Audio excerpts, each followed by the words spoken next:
जीवन पथिक चैनल के दूसरे अंक में आप सभी का स्वागत है। मित्रों, एक बार फिर हम आपके साथ हैं, आपके ड्राइंग रूम में, आपके घर में और आपके बिल्कुल पास। यानी अब आप बेझिझक अपनी समस्याओं को हमें बता सकते हैं।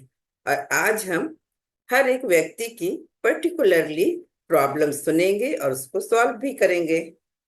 तो आप ये जरूर सोच रहे होंगे कि हम अपने इतने सारे दर्शकों में से किस दर्शक की बात कर रहे हैं। तो मित्रों, असल में हमारे जो विद्वान हैं, जिनको आपने पहले अंक में सुना और पहले के साहित्य पथिक श्रृंखला में भी सुना होगा, तो वो हमेशा किसी भी विषय को एक नए नजरिए से देखते हैं, एक नई दृष्टि से देखते हैं। और उन्हें ये बिल्कुल पसंद नहीं है कि हम सबको एक जैसी ट्रीटमेंट दें, एक जैसी बात करें सबके लिए। यानी पर्टिकुलरली वो सबके बारे में पर्टिकुलरली बात करते हैं। तो अ, आज हम केवल अपने विद्वान के साथ इस विषय पर डिस्कस करेंगे कि अगर जीवन में कोई भी समस्या हो तो उसके लिए इन पर्टिकुलर कैसे अप्रोच किया जाए। तो मित्रों, अपनी चर्चा को या अपनी बातचीत को आरंभ करने से पहले आइए आपके चिरपरिचित मेहमान, अपने मित्र से हम आपका परिचय करा दें। वो हैं काशी के, यानी वाराणसी के, रहते काशी में हैं और जुड़ते हैं वाराणसी से, डॉक्टर गौतम चटर्जी। डॉक्टर गौतम चटर्जी, आपका इस अंक में स्वागत है। आनंद। तो मित्रों, फिर वही हंसता मुस्कुराता चेहरा, चिरपरिचित मुस्कान, और इनसे हम बात करेंगे अपने अपने जीवन की समस्याओं की। लेकिन आज एक आम बात नहीं होगी, एक जनरल बात नहीं होगी। तो गौतम जी, ये बताइए कि पिछले अंक में आपने बताया था कि हर किसी का मेंटल स्टेटस या ये इंटेलेक्ट या ज्ञान का स्तर अलग अलग होता है। हर किसी का स्वभाव अलग होता है और किसी भी समस्या को हर व्यक्ति अपने तरीके से हल करता है, अपने व्यवहार के अनुसार। तो कोई भी समस्या है या कोई भी बात है, उसको जनरलाइज करना आपने कहा था कि सही नहीं है। तो आज सबसे पहले हम ये बताएंगे, हम ये जानना चाहेंगे कि हमेशा ऐसा ही होता है कि हम मास के बारे में बात करते हैं, भीड़ के बारे में, कि लोग ऐसा कहते हैं, लोग ऐसा सोचते हैं। और कोई एक व्यक्ति नहीं करता है, उसमें मैं भी शामिल हूँ उस भीड़ में, कि जब हम बात करते हैं कि आजकल युवा ऐसा हो गया, आजकल लोग ऐसी बात करते हैं। तो जब हम किसी समस्या को लेके चलते हैं, तो सबसे पहले ये बताइए कि उसको इन पर्टिकुलर अप्रोच करने का तरीका क्या होता है। आपने बड़ा कठिन प्रश्न कर दिया है, ऐसा लग रहा है। लेकिन आमतौर पर ये दो शब्द अंग्रेजी में बोले जाते हैं, इन जनरल और इन पर्टिकुलर। आमतौर पर, खास तौर पर। जी। तो ये तो उर्दू के शब्द हैं, हमारे यहाँ विशेष तौर पर बोला जाता है। तो अंग्रेजी में इसीलिए दो शब्द बना है, क्लास और मासेस। तो मासेस के लिए जो चीजें होती हैं, उसी के लिए मास कम्युनिकेशन बना है। लेकिन इन जनरल चीजों को बोला जाता है कि लोग ऐसे होते हैं, जाम्बिया के लोग ऐसे दिखते हैं, क्रिश्चियन लोग ऐसे होते हैं, और सारे कुत्तों में ये विशेषता होती है, घोड़ों में, जिराफ में ये होता है। ये इन जनरल। और इन पर्टिकुलर मैंने किसी एक पर बोलना, किसी एक को लेकर बात करना। लेकिन आप देखिए कि अगर किसी साइकेट्रिस्ट के पास 10 पेशेंट गए हैं और 10 को डिप्रेशन, और अगर उसको कोई एक दवाई आती है, मान लीजिए डोपामाइन, तो ऐसा नहीं होगा कि वो डॉक्टर क्या करेगा कि बोलेगा बाहर जो 10 पेशेंट बैठे हुए हैं वो 10 डिप्रेशन के पेशेंट हैं, 10 की डोपामाइन दे दो। ऐसा वो कभी नहीं करेगा कि 10 को ही वो एक डोपामाइन 10 एक एक करके दे दिया और चले गए। दोबारा उसके पास कोई पेशेंट आना ही नहीं चाहेगा, क्योंकि वो ठीक ही नहीं करता। क्योंकि इन जनरल से यही है कि 10 लोग हैं, 10 पेशेंट, 10 को ही डिप्रेशन है, डिप्रेशन की कोई एक दवा है, 10 को दे दो। ये इन जनरल ऐसा होता नहीं। होम्योपैथी में तो और नहीं होता है। एलोपैथी में तो फिर भी हो सकता है कि सिर दर्द का अगर आपको पता है कि एनासिन होता है या सेरेडॉन होता है, तो कोई और भी जाके सेरेडॉन, वो भी सेरेडॉन, और सिर का दर्द पे खा लिया, सुमो खा लिया, नाइस खा लिया, है ना, कि 10 लोग सिर दर्द जुकाम एक ही दवाई ले लिया, हो गया। होम्योपैथी में तो अगर जो अच्छा होम्योपैथ है, वो जुकाम 10 लोगों को हुआ है, हर व्यक्ति से अलग अलग बात करेगा, आधा घंटा 1 घंटा, वो पूरी पर्सनैलिटी को देखेगा। अगर कोई दुबला पतला है, बहुत जल्दी वो गुस्से में आ जाता है, तो उसके जुकाम के लिए अलग दवा। अगर कोई बहुत शांत प्रकृति का है, उसका परिवेश, उसके पास इरिटेशन कम होता है, उसको उसी जुकाम का बिल्कुल अलग दवाई। होम्योपैथी में तभी वो अच्छा होम्योपैथ है, उसे पूरी उसकी पर्सनैलिटी पहले वो रीड करता है, एक तरह से केस हिस्ट्री बोला जाए। जेनेटिक्स वगैरह में भी जाना जाता है, आपके फादर को ये है, क्योंकि जुकाम एक सामान्य सी बीमारी मानी जाती है, डॉक्टर के लिए नहीं, हम लोग के लिए। तो वो जब एक एक को देखता है डॉक्टर, चाहे वो साइकेट्रिस्ट हो या कोई होम्योपैथ हो, तो वो इन पर्टिकुलर, तो सारे विद्यार्थी ऐसे होंगे, युवाओं में ये चीज बढ़ रहा है। हम लोग देखते हैं कि अगर 10 लोग, 10 लड़के पास पास बैठे हैं और मोबाइल लेके में देख रहे हैं, कोई किसी से बात नहीं कर रहा है, तो हम लोग तुरंत एक जनरल धारणा बना लेते हैं, आज की युवा पीढ़ी आपसे इंटरेक्शन नहीं करती, किताब नहीं पढ़ती और मोबाइल में इनका काफी समय लेते हैं। इन जनरल एक धारणा बना लेते हैं, उसको बोलते हैं। उसी वक्त कोई लड़का अपने घर में कोई किताब पढ़ रहा होगा, जिस वक्त 10 लड़के किसी एक जगह, एक रेलवे प्लेटफॉर्म पर देखे जा रहे हैं, कहीं पर 10 लोग मोबाइल, कोई एक उसी समय घर में किताब पढ़ रहा होगा, कोई लड़का किसी लड़के से डिस्कस कर रहा होगा। तो हम लोग जो एपरेंटली देखते हैं, उससे जनरल एक आइडिया बना लेते हैं, उसी को बोल भी देते हैं। लेकिन मुझे लगता है कि ये जो जनरल आइडिया बनाना, जनरल धारणा बनाना, कंसेप्ट बनाना, ये हमेशा एक इल्यूशन होता है। ये वैसे ही ऑप्टिकल इल्यूशन होता है, जैसे कि आकाश को हम लोग बोल देते हैं कि नीले रंग का है। तो ब्लूनेस ऑफ द स्काई जैसे एक ऑप्टिकल इल्यूशन है, वो वास्तव में आकाश नीले रंग का नहीं है। ये इन जनरल बोलना कुछ वैसा ही है, बल्कि ठीक ऐसा ही है। हम लोग हमेशा बोलते हैं कि ऊपर वाला जैसा कहेगा, ऊपर वाला जो है, अगर वो ईश्वर है, तो हमारे भीतर भी, ये भी तो हम लोगों ने सुन रखा है। ये क्यों नहीं बोलते कि भीतर वाला जैसा चाहेगा वैसे जीवन में होगा? ऐसे कोई किसी को बोलते नहीं देखते ऊपर वाला।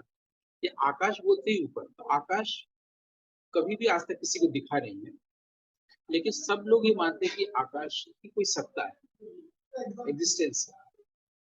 आग को लोगों ने देखा है, पानी को देखा है, लेकिन 5 तत्वों में आकाश को किसी ने नहीं देखा है। लेकिन सब कोई बोलता है आकाश बोलती उभर दिखता है, या आकाश की सत्ता है मानता है, लेकिन वो दिखता है। तो उसी तरह से जब ब्लूनेस ऑफ द स्काई जैसे एक ऑप्टिकल इल्यूशन है, वैसे जब भी अपीयरेंस है, तो वो ऑप्टिकल इल्यूशन है। और जब भी अपीयरेंस हम देखते हैं, तो हम इन जनरल बात करते हैं, और जब हम इन पर्टिकुलर बात करते हैं, तो अपीयरेंस के पार जाते हैं। उसके लिए इन जनरल से इन पर्टिकुलर होने के लिए हमें एक स्टेप गहराई में उतरना पड़ता है। अगर हम इन जनरल बात कर रहे हैं, तो इसका मतलब हुआ कि हम चीजों को गहराई से नहीं जानते, या किसी चीज के बारे में स्पष्ट समझ नहीं बनी है, इसलिए इन जनरल बोलते हैं। एक साइंटिस्ट के लिए बोलता है कि डार्क मैटर जैसी कोई चीज है, या ब्लैक होल जैसी कोई चीज है, तो उसके पीछे तो उसने काफी सोचा विचारा, लेकिन जिसके बारे में हम लोग नहीं जानते, उसको इन जनरल बोल देते हैं, क्योंकि उस बारे में हमारे पास समझ नहीं है, या हम लोग अभी तक उसका पूरा ज्ञान प्राप्त नहीं कर सकते। जैसे मान लीजिए कि हम लोगों ने कबीर साहब का पढ़ा कि कस्तूरी कुंडली बसे, मृग ढूंढे वन मान, वन में ढूंढता रहता है सब खुशबू से। तो हम लोग ये मान सकते हैं कि सारे हिरण को भी वो कस्तूरी उसके भीतर होता है, इसको मस्क कहते हैं इंग्लिश में, है ना। तो इसके लिए हर हिरण को अगर हम लोग ढंग से देखें, तो इसमें भी एक काला हिरण होता है, जिसको कि हमारे यहाँ पहले कृष्ण सार कहा जाता था। अब आज अगर कृष्ण सार कहा जाएगा, तो कहा जाएगा कृष्ण का कोई सार होगा, ऐसा नहीं है। काला हिरण को संस्कृत में कृष्ण सार कहते हैं, जो अभिज्ञान शाकुंतलम का प्रथम दृश्य है। दुष्यंत पहले शिकार करते हुए दिखता है रथ में, और वो काले हिरण की खोज में है, उसी से वो वन में चला जाता है। कर्ण ऋषि का आश्रम में, और वहीं पर उसको रोका गया। फिर कहानी बढ़ती, पहले दृश्य में ही वो कृष्ण सार, तो अब कृष्ण सार तो काला हिरण होगा, उसके भीतर वो कस्तूरी होती है, या सारनाथ में जो हिरण लोग रहते हैं उसके पास कस्तूरी है, इसमें हो, किसी पर्टिकुलर हिरण में होगा या सब में होता है। जब हम लोग नहीं जानते हैं तो हम लोग एक जनरल आइडिया बना लेते हैं, जिसको कहते हैं कि ये हिरण के भीतर कुंडली होती, हिरण के पास वो कस्तूरी उसकी नाभि में होता है, एक जनरल हम लोगों ने सुन रखा है, पढ़ रखा है ना। इसी तरीके से इन जनरल तब होता है, या तो हम लोग इस चीज के बारे में स्पष्ट समझ नहीं रखते, या स्पष्ट धारणा बनाना नहीं चाहते। स्पष्टता तब आती है जब हम लोग धारणा को या किसी भी कंसेप्ट को ड्रॉप करते हैं और फैक्ट से कंसर्न होते हैं। जैसे आप देखिएगा आमतौर पर लोग क्या करते हैं कि किसी व्यक्ति को जब हम लोग पसंद करने लगते हैं तो उसके बारे में प्रशंसा करने लगते हैं अपने और लोगों के बीच। अगर हमारे 10-20 मित्र हैं तो उनको बताएंगे कि ये बहुत महान व्यक्ति है, इन्होंने इतनी किताबें लिखी है, ये इनका कविता संग्रह है, इनका कहानी संग्रह है, इन्होंने इतना इतने महान काम किया, सबको बताते रहेंगे, सबके सबसे उनका परिचय कराते रहेंगे। और किसी भी पल ऐसा करेंगे कि नहीं ये तो बोगस आदमी। दरअसल जब वो बता रहा होता है कि इन्होंने कहानियां कविता लिखी, उन्होंने उसने कभी नहीं पढ़ी, पढ़ के तथ्य से संबंधित ही नहीं हुआ वो व्यक्ति, उसने खाली एक हाई कंसेप्ट बना दिया किसी व्यक्ति के बारे में पसंद करने का आधार। ऐसा व्यक्ति तुरंत फिर लोएस्ट कंसेप्ट में आ गया, अरे वो तो बोगस आदमी, उसमें ये अब वो जब 10-20 लोगों को जिनसे कहा था, प्रशंसा किया था, जब वो उन्हीं 10-20 को बता रहा है कि ये आदमी ठीक नहीं, आदमी ठीक नहीं, आदमी ठीक नहीं, तो वो कभी ये नहीं सोचता वो जो जिनको बताया था वो लोग उसके बारे में क्या सोच रहे हैं। तुम्ही ने तो बताया था कि ये चीजें उनकी चीजें हैं, इतनी अच्छी चीजें, अब ये चीजें बुरी हैं। लेकिन उन लोगों में से भी ज्यादातर लोग इसको सही इसलिए मानते हैं क्योंकि वो लोग भी धारणाएं बनाते हैं। तो इन जनरल जनरल पब्लिक ही धारणा बनाती है, इसलिए कंसेप्ट बनाते हुए जो लोग होंगे उनके पास वो कभी इन पर्टिकुलर नहीं सोच पाते। इसलिए हम लोग को पहले ये अप्रोच करना होता है, करना चाहिए इस बातचीत में, तो हम लोग किसी भी विषय पर इन पर्टिकुलर बात करें, विषय भी इन पर्टिकुलर हो, उससे संबंधित व्यक्ति भी इन पर्टिकुलर हो। इन जनरल बात करने पर ऐसा ही होगा। अभी हम बोलेंगे कि युवाओं में इतनी अच्छाई है, फिर बोलेंगे युवाओं में इतनी बुराई है। इसको हम लोग एक फिल्म की सीन से समझ सकते हैं। एक फिल्म है, आ, वो है एक्लिप्स, एक बहुत बड़े फिल्म मेकर हुए इटली के, और उनका नाम था मिकेलेंजेलो एंटोनियोनी, इटली। उसमें एक युवक युवती है, दोनों में धीरे धीरे प्रेम पल्लवित होता है। लास्ट में वो एकदम तय करते कल से हम लोग वो जो कंस्ट्रक्शन एरिया है रोज शाम को 8 बजे रोज मिला करें। और अब पहली शाम जब मिलने की बात हुई तो उसी दिन से उस युवती ने उस युवक को छोड़ दिया। फिर एंड होता है, ये हुआ, यही होता है इन जनरल। इन जनरल में क्या होता है कि आप कोई भी धारणा बनाते हैं और फिर धारणा आपकी ड्रॉप होती है। इन पर्टिकुलर में क्या होता है, हम तथ्यों से कंसर्न होते हैं, किसी व्यक्ति को सचमुच में जानने जाते हैं, और जहां भी जानने जाएंगे तो अंडरस्टैंडिंग होगी, क्लैरिटी होगी, सुकून होगा। जब भी स्पष्टता होगी वहां पर शांति होगी, जब भी अस्पष्टता होगी वहां पर रेस्टलेसनेस होगी। इसलिए संग बहुत जरूरी है। संग हम लोग का किसी एक समय में एक के साथ ही हो सकता है, इन पर्टिकुलर ही हो सकता है। और वो संग हम लोग के साथ हमेशा का है, वो है माइंड का संग। माइंड का संग जो है वो एक कुसंग है, इसको हम लोग कभी नहीं जान पाते। मतलब नेस्टी कंपेनियन कहा जाए इसको अगर अंग्रेजी में। और जब यही धारणा बनाता है, किसी के बारे में यही बनाता है, किसी के बारे में कंसेप्ट बनाता है, पर्सपेक्टिव बनाता है, और वही टूटती भी है। जैसे तय किया गया कल शाम से यहाँ पर इतने बजे रोज मिला करेंगे, पहली शाम से तब तक उस युवती ने इसको ड्रॉप कर छोड़ दिया, ब्रेकअप, मिलना हुआ ही नहीं। उसी तरीके से जब हम लोग ये छोड़ते हैं माइंड को, नेस्टी कंपनी को छोड़ते हैं, उस वक्त जो चीज होती है वहां पर ब्लूनेस ऑफ द स्काई नहीं रहता, सिर्फ स्काई रहता, नथिंगनेस, एम्प्टीनेस। इसको एक शब्द दिया गया है हार्ट, जिसको माइंड में रहते हुए जीवन भर वो हार्ट हार्ट बोलता रहता है, लेकिन वो हार्ट को बिल्कुल नहीं समझता, माइंड से देखता है। लेकिन अब जो हार्ट है, वो हार्ट ने ही माइंड को भी एक जगह दे दिया है कि तुम्हारी जगह यहाँ पर है। और अब वो स्काई है जहाँ पर वो ब्लू नहीं दिख रहा है, उसका वास्तविक रंग वहां पर इन पर्टिकुलर हुआ। इसलिए जब हम लोग हार्ट से किसी चीज को देखने जाते हैं, किसी व्यक्ति से जुड़ते हैं, तो पहले ही जुड़ाव हो चुका हो, वहां से दृष्टि की बात शुरू होती है कि कौन व्यक्ति कितना दृष्टि संपन्न है। तो जब हम किसी एक युवा पर बात करते हैं तो देखते हैं उसका दृष्टि है कि नहीं, उसके सामने हम एक परिवेश के रूप में जो इनपुट्स दे रहे हैं, वो कितना ग्रहण कर पा रहा है, क्या ग्रहण कर रहा है। उसके सामने हमने फिल्में रख दी, साहित्य रख दिया, कंप्यूटर रख दिया, बहुत सारी चीजें रख दी, फिजिक्स रख दिया, मैथमेटिक्स रख दिया, वो क्या ग्रहण कर।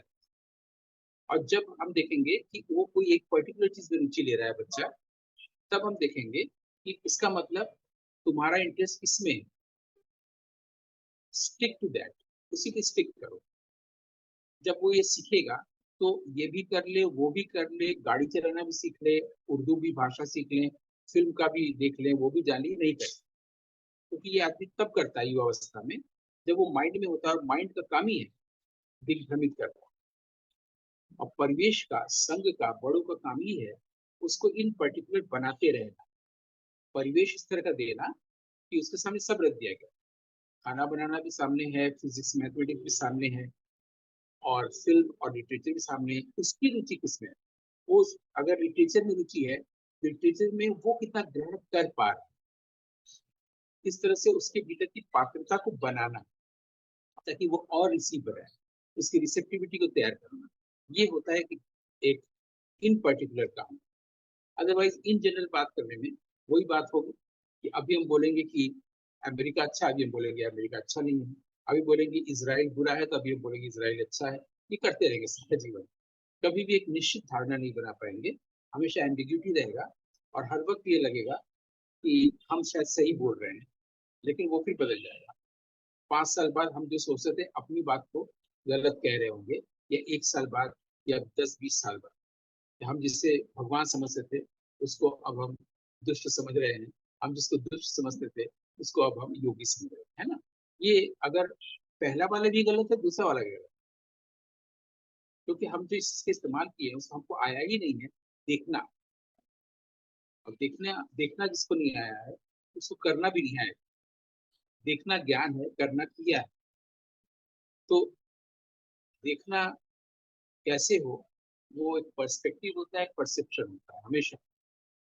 और देखना हमेशा हम लोग वही माइंड से करते हैं, इसमें ब्रेन शामिल, इंटेलेक्ट शामिल है, तो रीजनिंग से करते हैं। जैसे हम बार बार ये उदाहरण देते हैं कि अगर हम सही चल रहे हैं, गाड़ी चला रहे हैं, और गलत ढंग से कोई गाड़ी आके ठोक देता है, टक्कर मार देता है, बॉम्बे की भाषा में ठोक देता है, तो हम लोग बात शुरू ही करते हैं कि मैं सही जा रहा था, आप गलत जा रहे हो।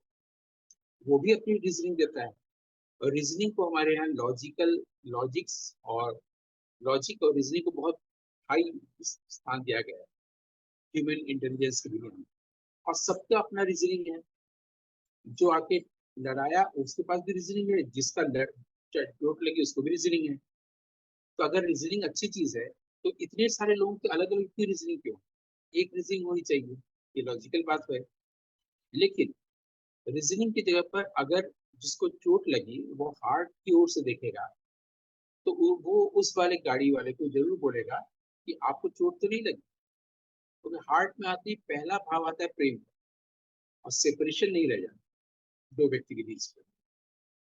और उसको लगता है कि वो मुझसे ही गलती हो गई, मैं ही उसमें एक्टिव हूँ, ये जो कॉन्शियसनेस है वो भी मैं ही चला रहा हूँ, ये भी मैं ही हूँ। मैं अगर वहां होता, अपने आप को उसकी जगह पर रख के देखने लगेगा इन पर्टिकुलर, और लगेगा कि इसको चोट कहीं तो नहीं लगी। इसको कहते हैं दृष्टि।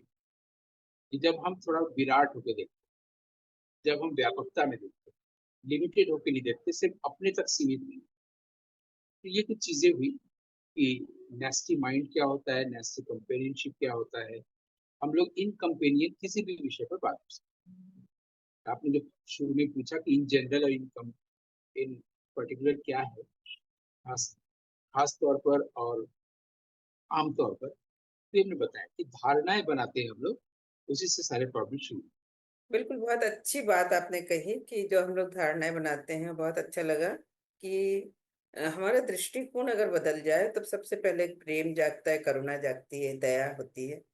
तो मित्रों, अगर इस प्रोग्राम दृष्टिकोण दृष्टिकोण नहीं, मैंने बताया दृष्टिकोण और दृष्टि। जब तक दृष्टि। दृष्टिकोण होगा, हाँ, जी। तब तक प्रॉब्लम है, तब तक इन हम्म। जनरल है।